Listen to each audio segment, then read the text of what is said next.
You know, since I started this whole project, since I started on this path of this dream, I've learned the most important lesson is that you can't listen to all the naysayers. They're everywhere.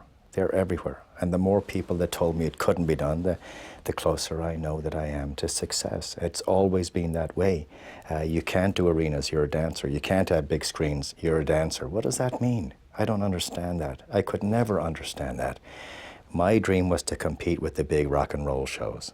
And we do it very successfully and have done for 15 years. When I first started it, the Irish dance thing will never take off. Bang, Riverdance. Then I left Riverdance and I go to the promoters. They'd all made a bunch of money. Oh, lightning doesn't strike twice.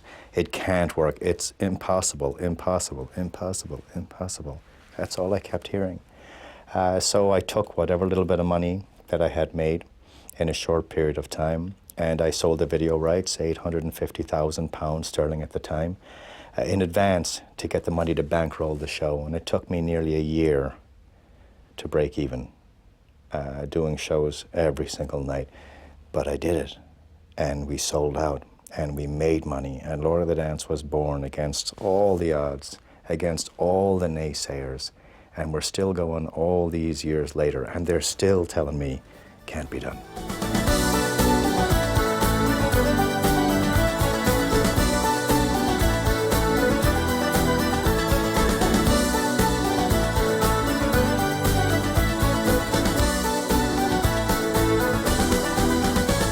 I joined the show it was almost 12 months after it had started, and already at that stage it was kind of absolutely mega. It was huge. It was the biggest selling show in the world.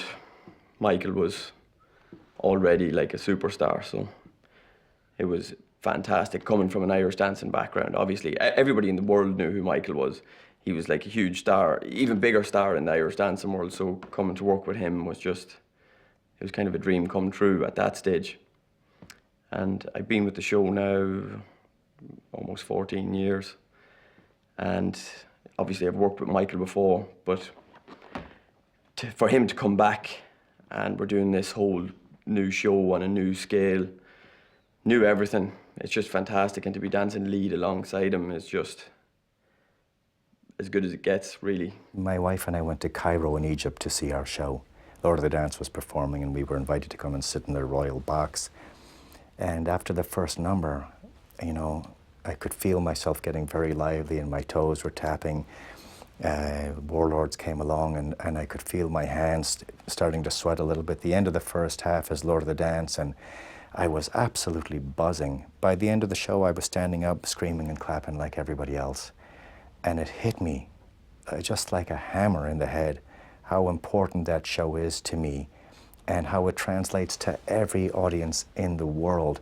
Niamh looked at me and said, you've got to go back and do this. And I got back, called the office, I talked to my longtime friend and business manager, Stephen Marks, and said, Stephen, I know we get offers all the time, which we do. What's on the table right now? He said, Taiwan, they want you to do a bunch of shows.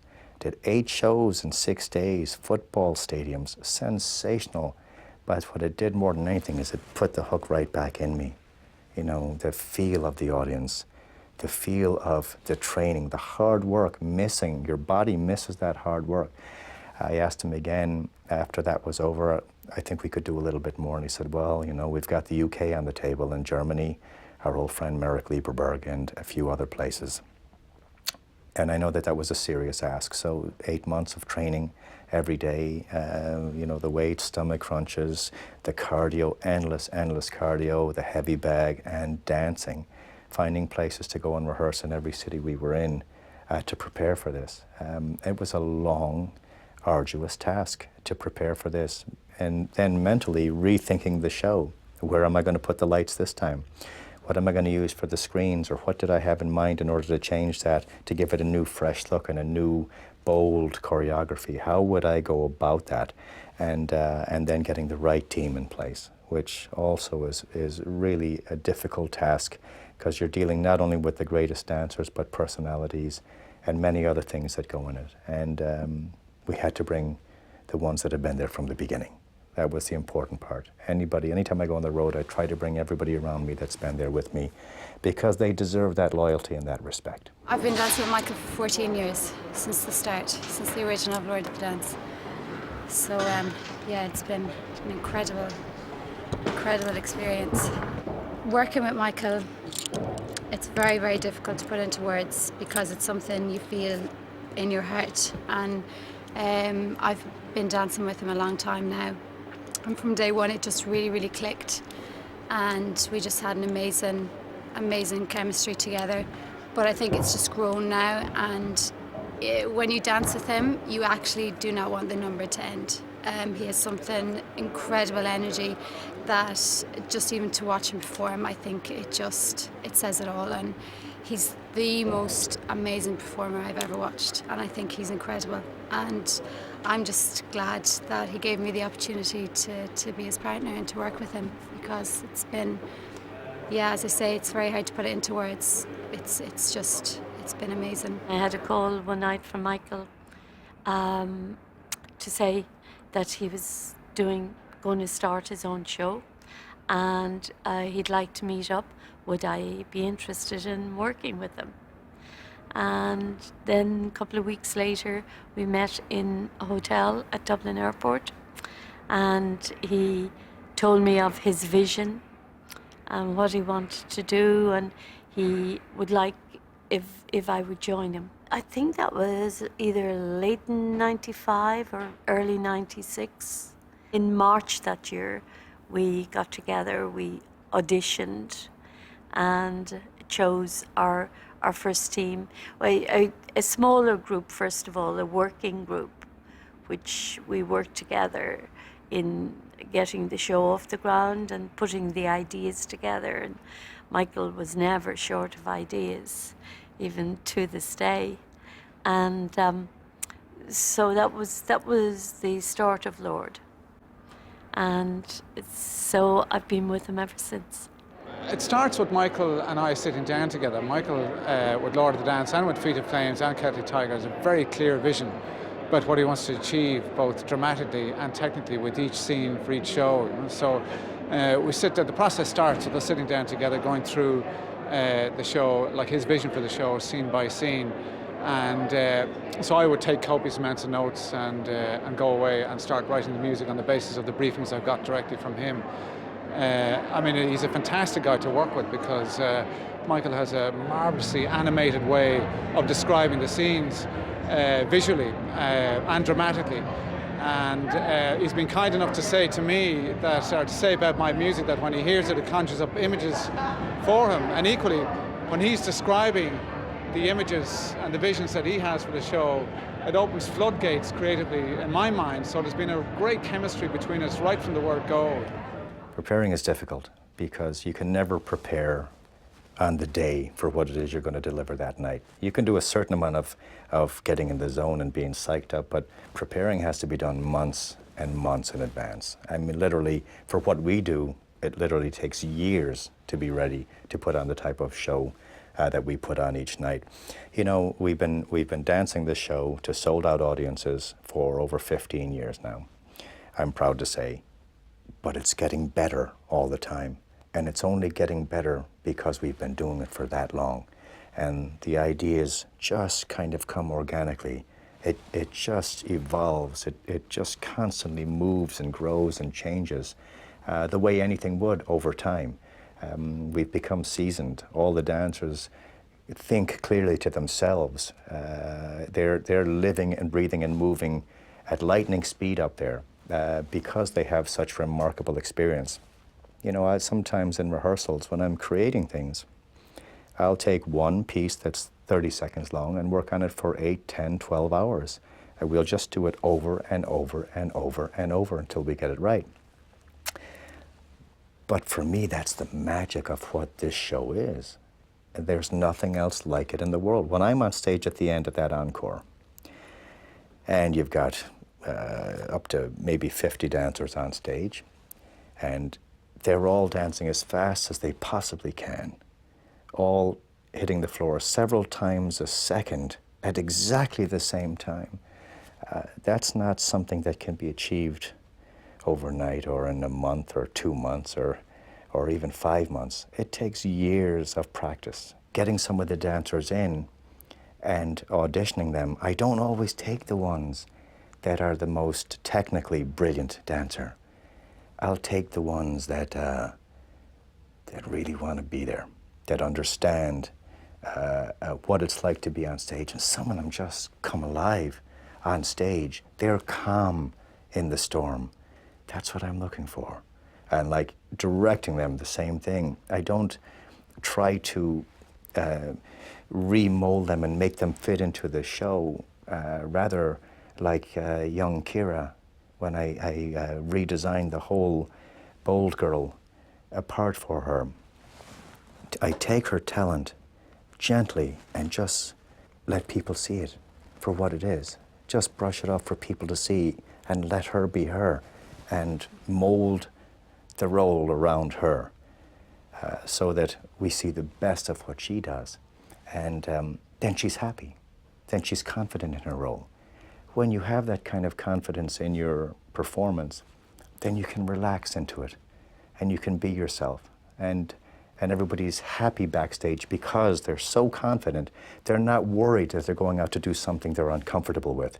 They're going out to shine. You have to just lose yourself in this dance. You just have to feel yourself as a panther.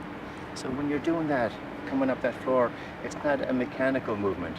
It should feel sensual. Just feel every muscle just slowly goes into it. You have to feel that. Working with Michael is everything you want in a professional, like he's the king of professional Irish dancing and show dancing, and he's incredible. Working with him is slightly scary to start off with, a bit daunting, but then once we got into rehearsals, he's incredible to work with. It's an honour for someone. I've been watching Michael since I was about 7 when Riverdance came out, so working with him, working in rehearsals, it's amazing. Honestly, it's absolutely fantastic. I think Lord of the Dance has been selling for 15 years because it's the greatest show in the world. I really believe it. I believe it in my heart when I fly out there every night. I believe it when I hug some of the girls. I believe it when I look into the face of the little spirit. When I come up against Tom and I pull that big a uniform and bang it off my chest before the show and I look into his eyes, he and I both know there's going to be a fight at the end and he doesn't give me an inch. And that's important to me. We give the real show every night. You know, if I come out on stage and Tom is smiling, I know that we're going to have some fun. If I come out on stage and Tom is not smiling, I better be ready to dance. I knew I hit Michael. I thought I hit him in the arm or in the elbow and everything, and I came backstage and I was like, God, Michael, I'm really sorry. I think I actually connected with you on that one. Are you all right? And he's like, yeah, that was it. It's realistic. It's brilliant. I love it. Next morning, he walked into the venue and he's like, hey, Tom, how's it going? Thanks for that. And I was like, oh my God, he's got a shiner. I was like, oh, what have I done? I've nearly killed the star of the show. But he was absolutely fine about it. He was just the finest. He thought it was brilliant. I couldn't believe it. I just didn't realise it. I was embarrassed. But like, as you say, he didn't care. He was delighted. I've never seen anybody so happy to take a punch in my life.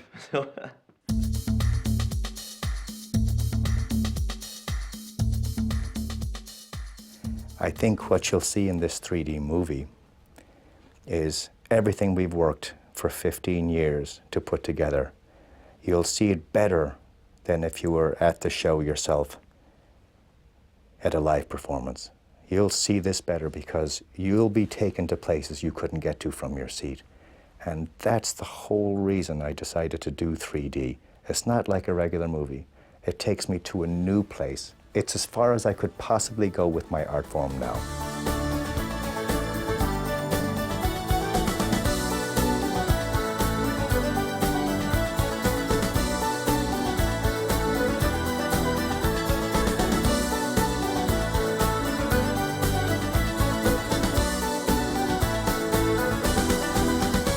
Lord of the Dance is perfect. It's absolutely perfect for 3D because it's telling a story that's easy to follow. You've got lots of wonderful dancers, beautiful costumes, great music. So in a way, you can let the action come to you. You don't have to, we're not having to force drama out of our camera work because it's coming towards us and playing out in front of us. And in terms of the 3D, it's a lovely deep stage to work with. The cast make lovely lines of dancing. So all the angles really do help for 3D, and it really is enhanced by it.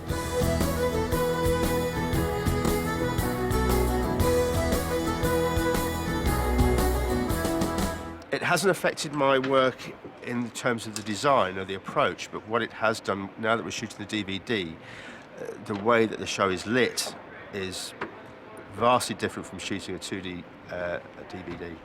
And it's very much a learning curve, actually. It's the first one that I've done. 3D presents its own challenges, the amount of light that's required, and the flexibility of the system is still very much, I think, very much in its infancy, and I think we'll see the development of the 3D in the next 3 or 4 years to be more flexible as a 2D DVD shoot would be. But it's been great, and the footage that I've seen of the shoot so far makes all the hard work worthwhile.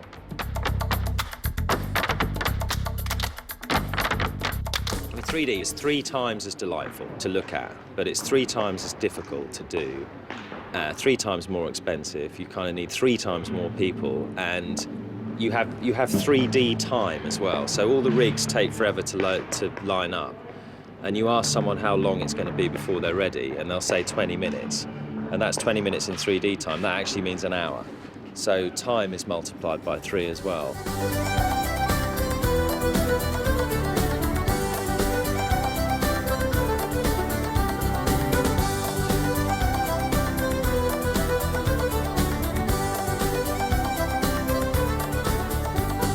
So where would you put the laundry in?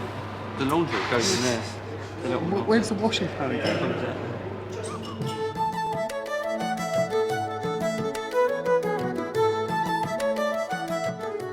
Kind of how I see it is that, you know, your regular TV set at home has probably got a menu with 20 settings on it, and a broadcast camera's got a menu with 200 settings. And if you've got 2 cameras per rig, that's 400 settings to match absolutely perfectly. And then you've got 5 rigs. So there's a lot of, these guys are real menu jockeys. You know, they're scrabbling through the menus, tweaking and changing stuff all the time.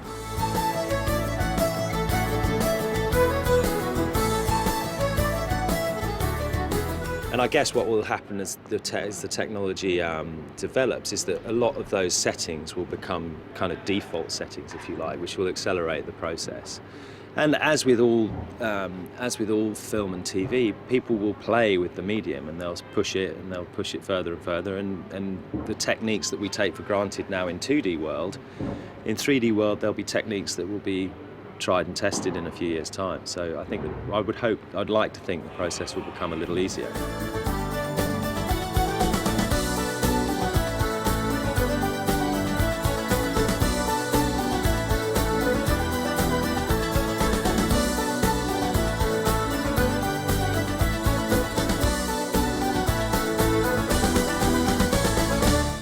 When you're on tour with people for a long time, you become like a family. You just do. And my dance team is exactly the same. There's a respect that we all have for one another. There's the endless hours of hard work that we put in. And then there's the fun. I mean, we basically are living together for months on end while we're on tour. And it's exciting to be back there working. It's exciting to know we're counting on each other.